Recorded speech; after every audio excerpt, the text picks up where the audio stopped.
Hagamos un recorrido por las principales noticias del acontecer legislativo. Asamblea Legislativa Noticias, porque hay cosas buenas que decir.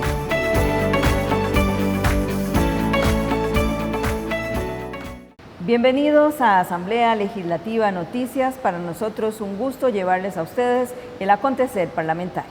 Estos son nuestros titulares de esta edición. 5 fracciones firman nuevo texto para bajar el precio del marchamo. Inicia discusión del plan de gastos del próximo año. Estudian proyectos de ley para más alternativas en pensiones, pero operadores se oponen. Costa Rica avanza hacia la exclusión de la lista de países no cooperantes en materia fiscal de la Unión Europea. Vamos al detalle de las informaciones. La Comisión de Asuntos Hacendarios inició con las audiencias y la discusión del plan de gastos del gobierno para el próximo año, el cual creció en un 3.0% con respecto al 2023. El presupuesto nacional del 2024 asciende a un total de 12.6 billones de colones, lo que representa un crecimiento de un 3% con respecto al 2023. Así lo expuso el ministro de Hacienda, Nogui Acosta, al entregar formalmente ante la Asamblea Legislativa la propuesta del plan de gastos. Acosta detalló que el 60% del plan financiero se cubre con ingresos corrientes y el 46% se destina para el servicio de la deuda. Además, que los recursos asignados al Ministerio de Educación aumentan en 74.4 millones de colones. Educación hizo una propuesta para construir escuelas en un modelo de alianza público-privada. Muy interesante, y a eso se le asignó recursos. Para la diputada Paulina Ramírez, quien lidera la Comisión de Hacendarios, donde se discutirá y analizará el contenido presupuestario, es de suma importancia alcanzar un equilibrio entre las consideraciones económicas y fiscales para garantizar una gestión financiera eficiente. Esperamos que para este 2023 efectivamente tengamos una ruta país en donde se le dé prioridad a los programas sociales sin perder el equilibrio entre la responsabilidad fiscal y la responsabilidad social. El presidente del Congreso, Rodrigo Arias, reflexionó sobre el esfuerzo del país para lograr orden en las finanzas públicas y reiteró, tal y como lo hizo durante su discurso del pasado 2 de mayo, sobre la importancia de lograr un crecimiento económico con un enfoque social. O una estabilidad y crecimiento que no tenga a su vez un componente de justicia y bienestar para la población es difícil de poder mantener. Y como país tenemos el gran reto de mantener un Estado social de derecho que nos ha costado mucho construir. El presupuesto del gobierno es esencial para llevar a cabo y supervisar su política fiscal. A través del presupuesto, el gobierno puede planificar y ejecutar sus estrategias para recaudar dinero, administrar sus gastos y lograr sus metas económicas y sociales. La iniciativa inicia su estudio en la corriente legislativa bajo el expediente 23.912. Comisión de Asuntos Sociales estudia 2 proyectos de ley para otorgar algunas alternativas en pensiones complementarias y del IBM. Sin embargo, las operadoras de pensiones se oponen. La Comisión de Sociales estudia 2 proyectos de ley que buscan ampliar las opciones que tienen los trabajadores al pensionarse.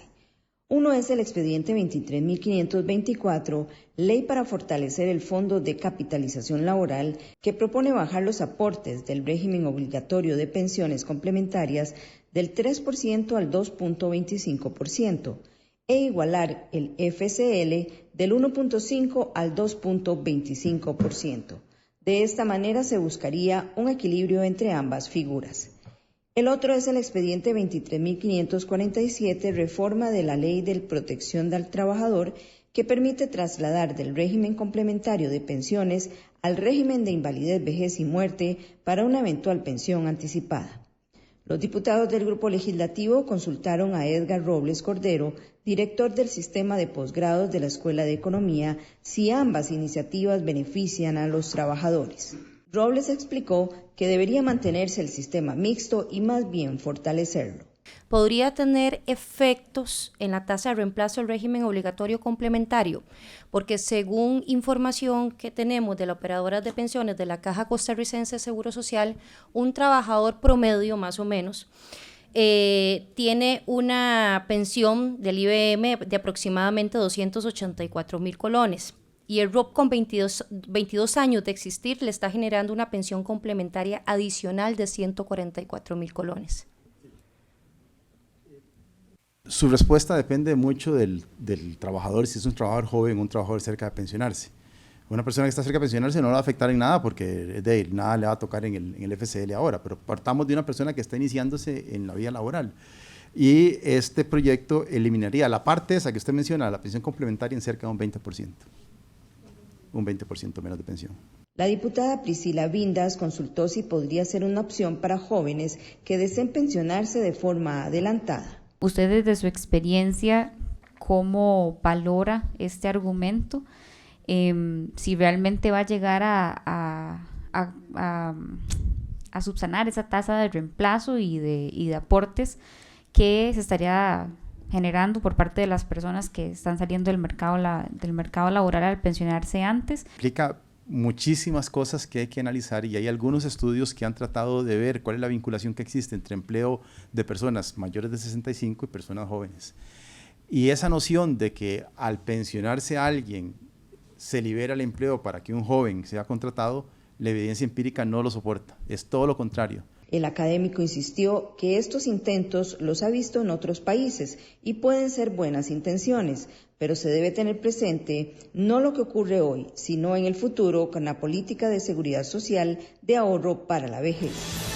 Durante una audiencia en la Comisión de Sociales, los representantes de la Asociación Costarricense de Operadoras de Pensiones, ACOP, manifestaron su oposición a los proyectos 23.524, Ley para fortalecer el Fondo de Capitalización Laboral, y el 23.547, que plantea una reforma al artículo 26 de la Ley de Protección al Trabajador. El primero propone bajar los aportes del régimen obligatorio de pensiones complementarias del 3% al 2.25% y trasladarlo al FCL para que pase del 1.5 al 2.25%. Y el segundo, que permite trasladar del régimen complementario de pensiones al régimen de invalidez, vejez y muerte para una eventual pensión anticipada. Eso significa que la pensión se va a ver disminuida, y aquí hay un par de ejemplos reales, nada más los menciono. Un trabajador que tiene un ROP acumulado de 17 millones de colones, son casos reales, tiene una pensión de IBM de 866.000 colones y una pensión del ROP de 135.000 colones, la pensión total en este caso sería aproximadamente 1 millón de colones. Si esto se le aplican, si este proyecto se aprobara, esa pensión bajaría a 872.000 colones. Tendría una disminución en la tasa de reemplazo de aproximadamente un 8%. Todos son suposiciones, porque todos son oponernos por oponernos, y no tenemos realmente congruencia y consistencia en un elemento tan importante. Aquí estamos hablando de que no afectamos ni 0.005 las personas que hoy se pensionan. Pero generamos a nuestros ciudadanos y nuestras ciudadanas la potencialidad de poder tener una calidad de vida. Conozco personas que hoy están desesperadas por adelantar su pensión, pero que tal vez no tienen los recursos, pero que con recursos están en el ROP y con una, lamentablemente, una enfermedad terminal. La diputada Rosalía Brown preguntó en qué casos se puede retirar el ROP. Si una persona tiene una enfermedad terminal, ¿ella puede retirar el ROP completo? Sí, hay excepciones, evidentemente, que la ley claramente establece. Ese es uno de esos casos.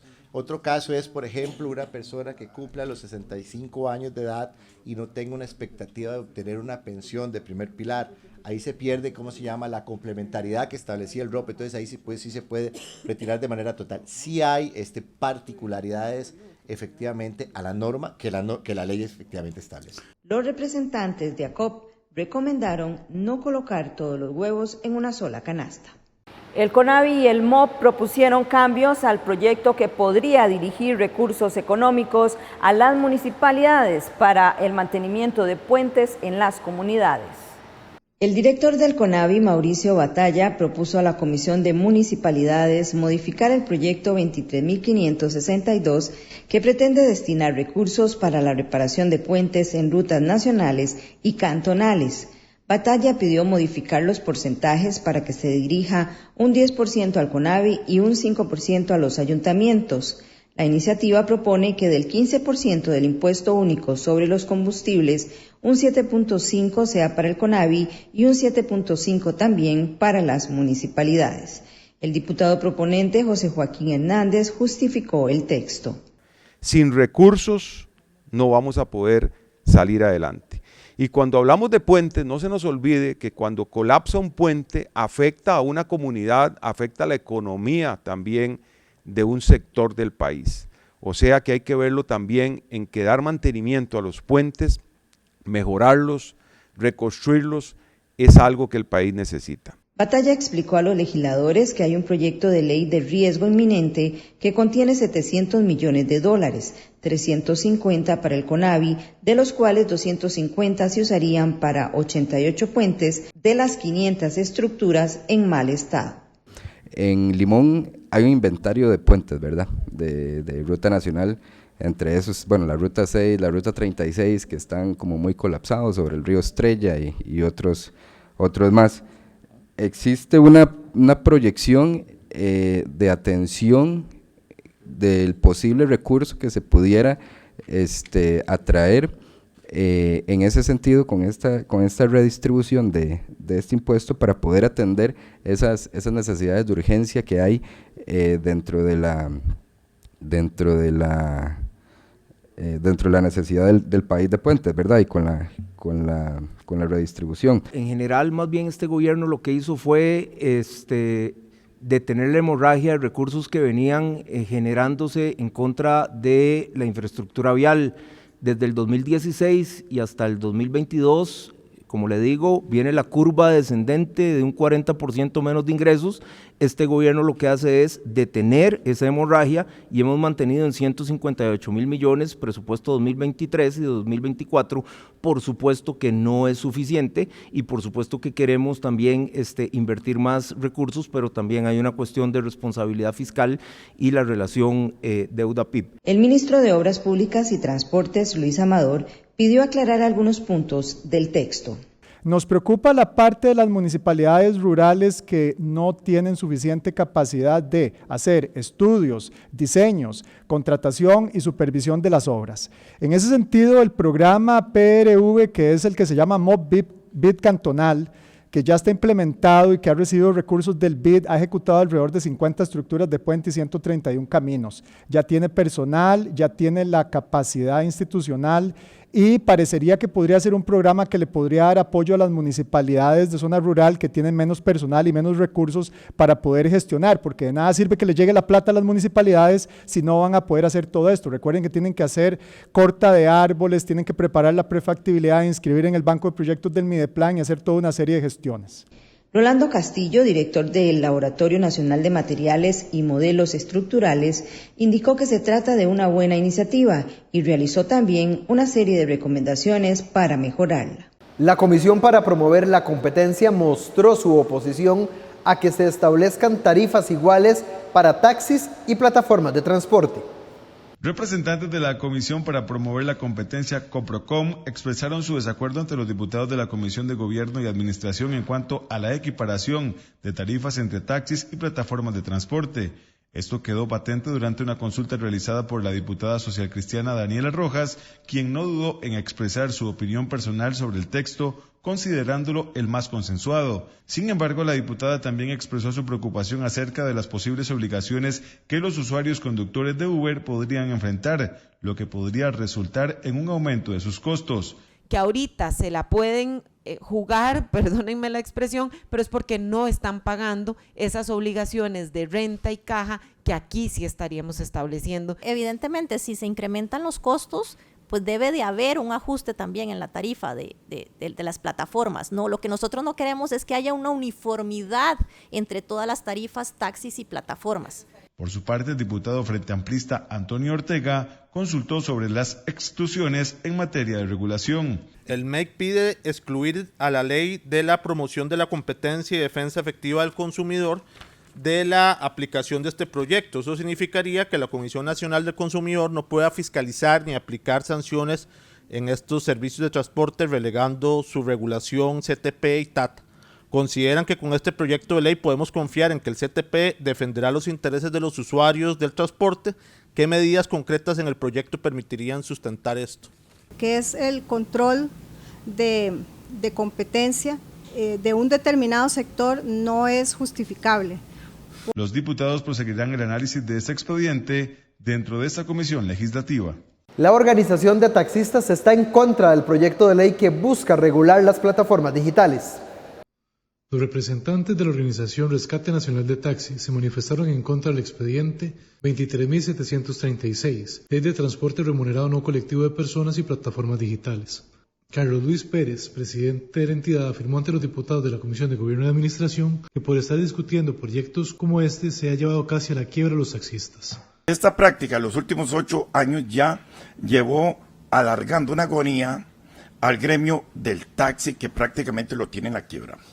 Por estar discutiendo proyectos como este y sustitutivos que ya se están proponiendo y que los próximos días estarán ingresando a esta comisión o a la asamblea para ser discutidos, que van en la misma dirección. Y hay un proyectito más acá que tengo que hablar un poquito de este, que es un proyectito que está y que dejó el exdiputado Erwin Macís, que este es un agregado que se le está haciendo a la ley 7969, donde hay un artículo 67 que esto es lapidario y que enterraría prácticamente el taxista. Aseguró que se debe respetar la concesión que se le dieron a los taxistas. La iniciativa busca regular el servicio de transporte automotor de personas que se brinda de forma remunerada en el territorio nacional, así como las plataformas digitales que son intermediarias entre quienes prestan el servicio y las personas usuarias. Según la propuesta de ley, en cada viaje que sea de taxi o solicitado a través de plataformas digitales, sin importar la modalidad, se debe garantizar una rentabilidad bruta mínima por kilómetro gradual. El diputado del Frente Amplio, Antonio Ortega, consultó si sabían que se está redactando un texto sustitutivo. ¿Ustedes sabían que el gobierno está negociando un texto sustitutivo a este proyecto con un grupo de taxistas? Nosotros tenemos acceso a ese documento.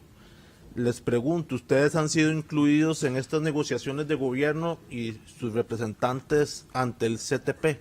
Las organizaciones que están negociando con el señor Amador y el Ejecutivo aglomeran un 30% de los taxistas, algún 70% que no tenemos cavidad en estas mesas de diálogo. El texto sustitutivo no lo conocemos, pero creemos que viene en transporte privado a otorgar permisos temporales a todos aquellos que a fin de año quieren salir a tomar vacaciones de sus empresas, venir a tomar vacaciones de sus empresas y pedir un título o un permiso temporal para hacerle la competencia a los que hemos pasado durante todo el año trabajando, para que en ese momento de movimiento poder tener algún dinero para pagar marchamos, para llevar algo a la casa, mientras los otros tienen aguinaldos y otros ingresos, el taxista no los tiene. El legislador oficialista Daniel Vargas señaló que los nuevos actores son una realidad en el mercado nacional y lo que se busca es nivelar la cancha. Siempre he respetado y respeto muchísimo, ¿no?, el trabajo de los taxistas. Sin embargo, la evolución de esta sociedad y de todas las sociedades en el mundo es constante. Y desafortunadamente o afortunadamente emergen nuevos actores. Y hoy son una realidad. Y son empleados y usados por miles y miles de costarricenses a diario. Lo que tenemos que ver entonces es cómo nivelar la cancha, que es lo que pretende este proyecto. Si hay que hacer ajustes, se harán, pero no creo yo que la alternativa sea defender a muerte o encarecidamente o con mucha vehemencia un proyecto de ley que muy probablemente ya perdió vigencia y que necesita ser revisada, una ley que ya perdió vigencia y que necesita ser revisada. Los diputados también votaron en contra del expediente 22.777, reforma a la Ley del Sistema Financiero Nacional para la Vivienda y creación del BAMBI, para que el BAMBI otorgue bonos para la construcción de vivienda en las islas. Arnoldo Tinoco aseguró a los diputados que el fideicomiso privado previo a la candidatura de la pasada campaña electoral fue moral y correcto. El canciller Arnoldo Andrés Tinoco se presentó ante los diputados que investigan el financiamiento de la pasada campaña electoral y aseguró que el fideicomiso privado previo a la candidatura es moral y correcto. Tinoco fue miembro del Fideicomiso Costa Rica Próspera, que manejó los recursos que ayudaron a llevar a Rodrigo Chávez a la presidencia de la República.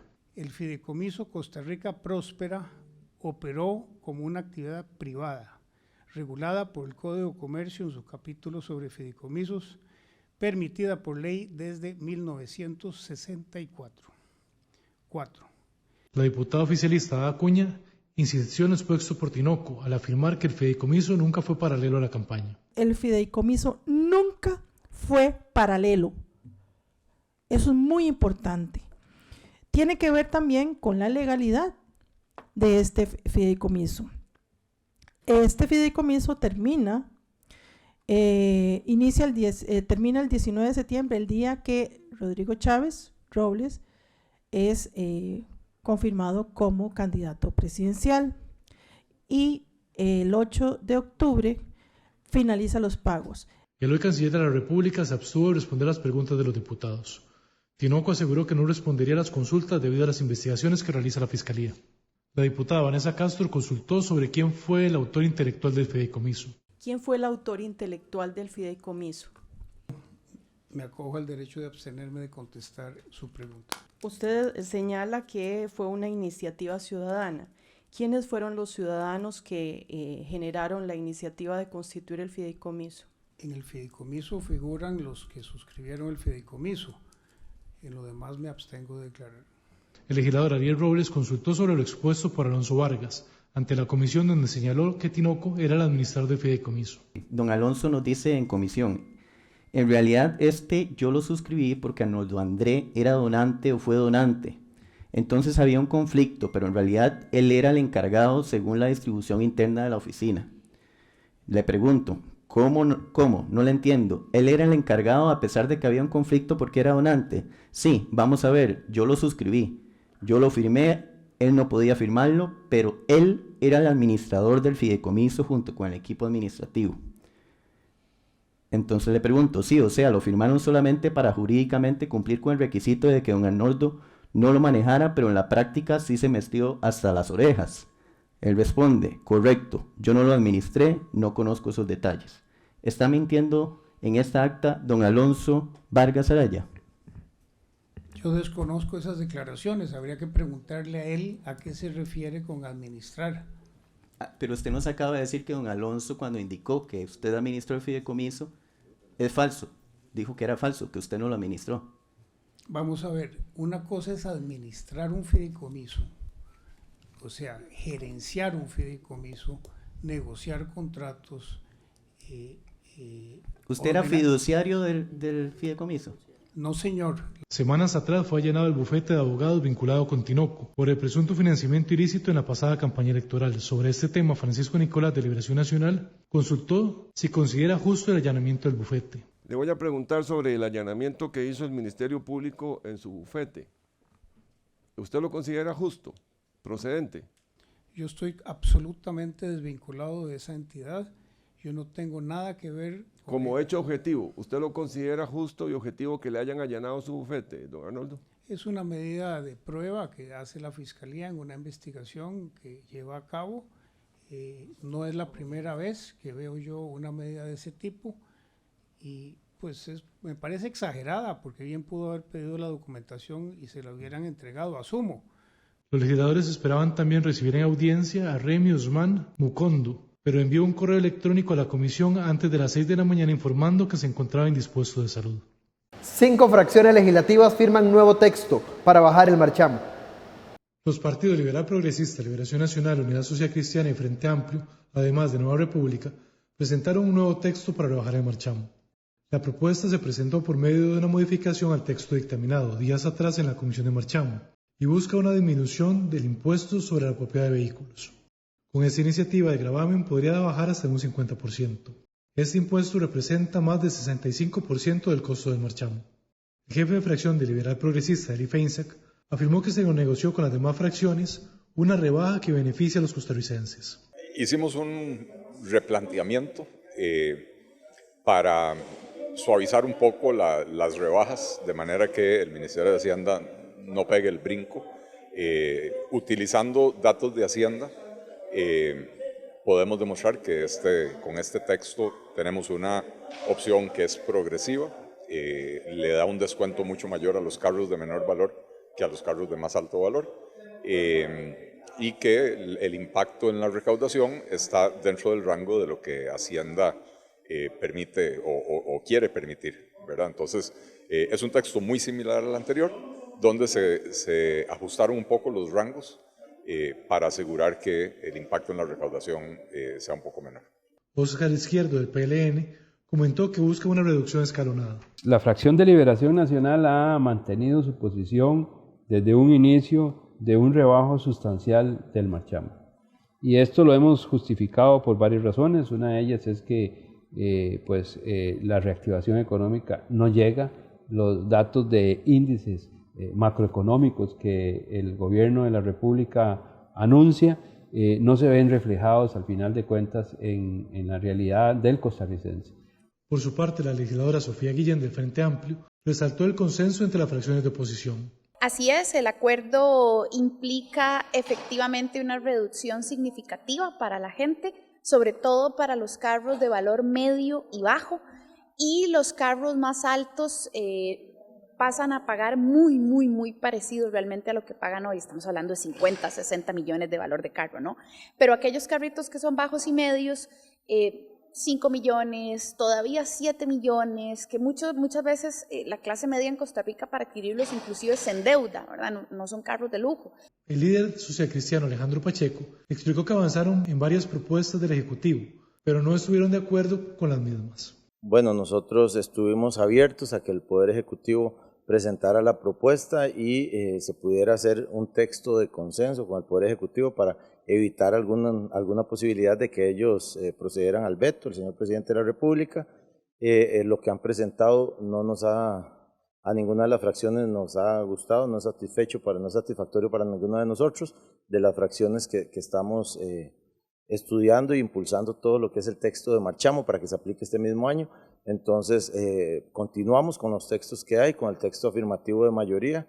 Hoy se presentaría el texto para empezar a quemarle días 137 en el plenario. El congresista Fabricio Alvarado de Nueva República aseguró que se plantearon dos textos sustitutivos. En realidad hay dos posibles textos sustitutivos, uno que está planteando el gobierno, otro lo está planteando la fracción del PLP. Y bueno, nosotros la estamos estudiando. Los informes que tengo de los asesores hasta el momento, que son los que están revisando el tema y lo están haciendo minuciosamente, porque hoy sería el día en que se presente ese texto, es que pues de alguna manera la propuesta del PLP está disminuyendo la posibilidad de un hueco como lo planteaba el gobierno, que iba a ser de más de 100.000 millones. Esto que está planteando el PLP en este caso pareciera que va en la línea de lo que ha solicitado el gobierno, cobrándole a todos, ¿verdad? O más bien haciéndole una rebaja a todos. El legislador oficialista Daniel Vargas explicó que también presentaron otro texto para que sea analizado por la comisión. Bueno, la posición de la fracción de gobierno es apoyar una rebaja responsable en el marchamo. Ya, nosotros hemos presentado a través del Ministerio de Hacienda también diferentes escenarios en las que se causa un rebajo significativo, porque se ha querido menospreciar el rebajo que se plantea en el proyecto, pero no, es un rebajo significativo del marchamo y que no ha seguido realmente, me parece a mí, estudiada y escuchada a como debería ocurrir. El Ministerio de Hacienda ha trabajado un modelo que integra 3 bases de datos para el análisis, que es la base de datos del registro público, la base de datos de Hacienda y la base de datos del INSS. Con esto quiero decirle que se hacen cruces de información sobre aquellos vehículos que regularmente pagan el marchamo, se sabe cuáles son los valores de mercado y sobre esa plataforma entonces se hacen análisis para ver los impactos de los proyectos sobre la recaudación. ¿Qué establece la propuesta? El impuesto podrá cancelarse de forma anual o mediante la realización de 3 pagos parciales anticipados a la fecha en que inicia la obligación de pago del impuesto. Los pagos parciales anticipados serán devengados de conformidad con los siguientes plazos. El primer pago parcial será desde los primeros días hasta el último día hábil del mes de marzo. El segundo pago parcial del primer día hasta el último día hábil del mes de junio. Y el tercer pago parcial desde el primer día hasta el último día hábil del mes de septiembre. Para la fecha de pago anual, el impuesto debe haber sido cancelado en su totalidad. Cálculo del impuesto. El impuesto sobre la propiedad de vehículos se calcula tomando la base imponible, la misma se ajustará, según corresponda, para vehículos nuevos de primer ingreso, vehículos usados de primer ingreso y la flota circulante. Para efectos de la depreciación, La vida útil aplicable a los vehículos automotores será de 15 años. Con esta propuesta, un vehículo de 4 millones de colones, que hoy paga 108.705 colones, pagará 57.790, un 46.8% menos. Un vehículo de 12 millones, que paga 388.705 colones, bajará a 278.790, un 28.28% menos. Mientras que uno con valor de mercado de 25 millones, que paga hoy 873.705, pagará 730.290, un 13.44% de reducción. ¿Cuándo debería estar aprobado? El proyecto debería estar aprobado en el segundo debate a más tardar a finales del mes de septiembre. El presidente de la República tiene 10 días hábiles para sancionarlo o vetarlo. El presidente de la República tiene 10 días hábiles para sancionar o vetar la iniciativa de ley. Así lo establece el artículo 126 de la Constitución Política. En caso de ser vetado, se requerirán 38 votos para el resello y esto debería darse antes de mediados del mes de octubre, para que entre a regir antes de que inicie el cobro. Investigador afirma que Ruta del Arroz obliga a los comedores escolares a pagar el doble por el grano. El investigador Leiner Vargas aseguró ante los diputados de la Comisión de Ingreso y Gasto Público que la Ruta del Arroz obliga a los comedores escolares a pagar 2 veces más por el valor del arroz en comparación al precio de mercado. Según Vargas, el sobreprecio es de más de 7.000 millones de colones y se traslada principalmente a 4 agroindustriales. La Ruta del Arroz, entonces, esencialmente lo que ha servido es para que se embolsen cifras multimillonarias unos pocos, a costa de los más débiles del Estado costarricense, los niños y niñas que atienden a los comedores escolares. La Ruta del Arroz y el PAE no tiene un modelo de costos para el área de servicios contratados. Por lo tanto, creemos que está habiendo una ilegitimidad. Yo no soy abogado, seguramente una ilegalidad en el procedimiento contractual. Y finalmente, aquí tenemos el caso de que la Ruta del Arroz está terminando de llevarnos de una situación donde estábamos mal a una situación en donde estamos peor. El experto fue convocado para referirse a la gestión del Consejo Nacional de la Producción en la compra de granza y los contratos de compra de arroz para el programa de abastecimiento institucional. La diputada liberacionista Dinora Barquero consultó sobre qué compró el Consejo Nacional de Producción. ¿Qué producto compró entonces el CNP? ¿Compró granza o compró arroz? Me gustaría que vayan en detalle con los contratos. En una parte se aduce que se compra granza, en otra parte se aduce que se paga arroz. Y eso lo que está escondiendo es que el CNP le compró un servicio a las agroindustrias y no lo declaró como tal. Y es el producto final, según la ley del CNP y el artículo 9 de su ley constitutiva, lo que le permite comprar en forma directa al CNP a través del PAE los productos que requieren las instituciones. Por su parte, la legisladora Sofía Guillén preguntó sobre si la Ruta del Arroz volvió más competitivo el mercado nacional. La Ruta del Arroz ha vuelto más competitivo el mercado del arroz en Costa Rica. No, más bien lo ha concentrado. Lo ha concentrado. Sobre los efectos en materia de consumidor y seguridad alimentaria, la Ruta del Arroz ha favorecido al consumidor en términos de seguridad alimentaria. En términos de precio, marginalmente. Ajá. En términos de seguridad alimentaria, la verdad es que estamos peor que antes. El diputado oficialista Daniel Vargas señaló que desde hace 7 años la gente dejó de sembrar arroz. Hasta hace 7 años yo operaba una apiladora de arroz, ¿sí? Y allí le compraba arroz a los que llegaban, y digo la operaba inclusive personalmente, yo operaba la máquina, lo cual me llena de orgullo además. ¿Y sabe por qué dejé de hacerlo, don Leiner? Le compraba el arroz a los productores locales y a aquellos que sembraban para para vivir. ¿Sabe por qué dejé de hacerlo? Porque no llegaba arroz ya. Hace 7 años. O sea, la operé durante 4 años, funcionó, y a los 4 años dejó de llegar arroz. La gente dejó de sembrar arroz. Los legisladores de la Comisión de Ingreso y Gasto también acordaron llamar en audiencia a los personeros del Banco Central para que se refieran a la solicitud que realizaron sobre los deudores a la Superintendencia General de Entidades Financieras. Costa Rica avanza hacia la exclusión de la lista de países no cooperantes en materia fiscal de la Unión Europea. Con el objetivo de que Costa Rica pueda salir de la lista gris de países no cooperantes en materia fiscal, los diputados aprobaron el expediente 23.581. El mismo establece un impuesto sobre las utilidades de personas físicas, jurídicas y entes colectivos sin personalidad jurídica, domiciliados en el país y que desarrollen actividades lucrativas de fuente costarricense. También propone una serie de reformas clave destinadas a alinear la legislación fiscal costarricense con los estándares y criterios establecidos por la Unión Europea.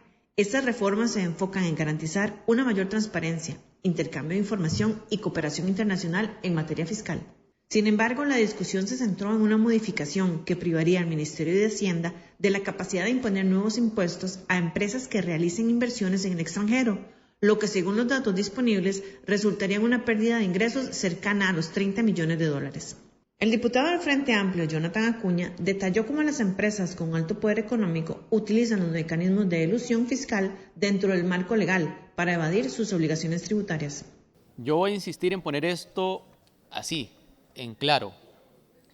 La Unión Europea pone a Costa Rica en esta lista de países no cooperantes por una razón, porque Costa Rica no cobra impuestos sobre rentas pasivas extraterritoriales.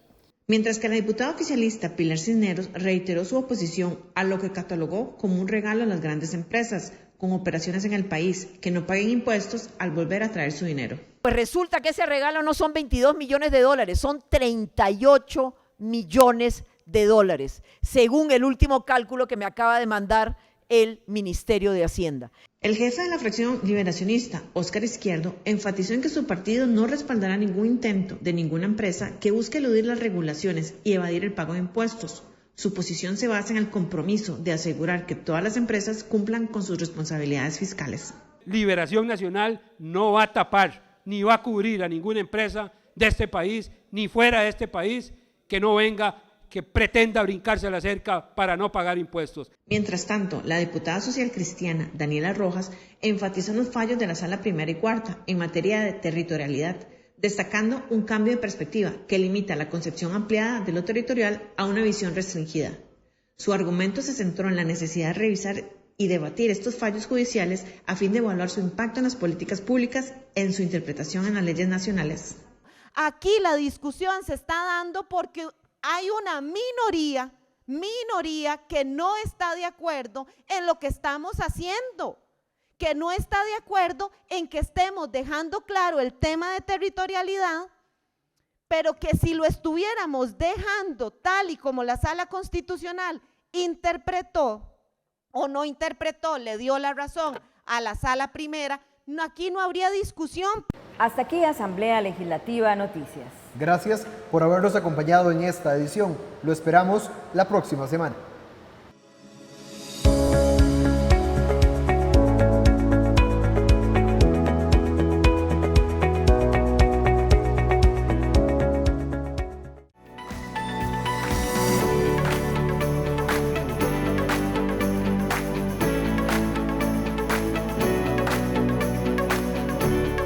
Este ha sido un resumen de lo más importante del primer poder de la República.